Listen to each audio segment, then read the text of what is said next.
The most powerful habit you can start up today. Itong bagay na to, marami nakaka-neglect nito. Hindi to binibigyan ng halaga. Waking up early. Paano ko nasabi? Marami kasi sa atin ngayon, nasarap matulog. Sino nga ba naman hindi masasarap pa matulog? No? Gigising ka ng 9, 10 o'clock, ang haling tapat, sarap matulog. Pero kung gusto mo ma-reach yung goal mo sa buhay, kung gusto mo umasenso, gumanda ang buhay mo, umisig ka ng umaga. Bakit? While others are sleeping, you're building your dream. Diba? Ang sarap pakinggan nun, ang sarap sa tenga nun. Yung mga late mong tulog, yung mga maaga mong gising, marami ka na kasi magagawa. Yung iba nag-umpisa pa lang maligo, ikaw nag-workout na. No, nag-workout ka na ng 4 to 5, no, nagme-meditate ka na ng 5 to 6, 6 to 7, naligo ka na, 7 to 8, going ka na sa trabaho. Yung span of 3 hours na yun, ang dami mo na nagawa. Nagawa in a sense para sa sarili mo. Yes, para sa sarili mo.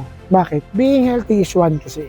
So, wag mo aksayahin yung oras mo. I-meditate mo yung sarili mo para yung gagawin mo sa all throughout the day, malinis at maayos at nakaayos sa plano. Pwede mo planuhin yung gagawin mo sa buong araw, anong oras ka matatapos, anong oras ka nandito. Para all throughout, malinis ang buong araw mo. And very, very satisfying na pag nakita mo yung checklist mo sa nagawa mo sa buong araw, napakadami. Ang dami mo na-accomplish, no? Pag na-set mo kasi ng ganun yun, marami ka matatapos sa umaga, no? Nagigising ka na ganito, prepare ka. So, kinain na ng oras mo yung dapat na hindi makain. Ibig sabihin, ikaw naka-prepare na, yung iba papunta pa lang. Ikaw patapos na, yung iba papunta pa lang din. So, yan ang isang magandang mindset na share ko sa inyo. Waking up early. Make it a habit. Gawin yung habit. Ako kagaya ko. Kahit i-off ko yung mga alarm ko, ang gising ko, alas 4 talaga eh. Ang hirap na mag-gawin. Which is, maganda rin. Kasi hindi ka hirap mag-abol ng mga bagay-bagay sa buong araw. Yan ang hindi nakikita ng iba. So, make it a habit to wake up early in the morning.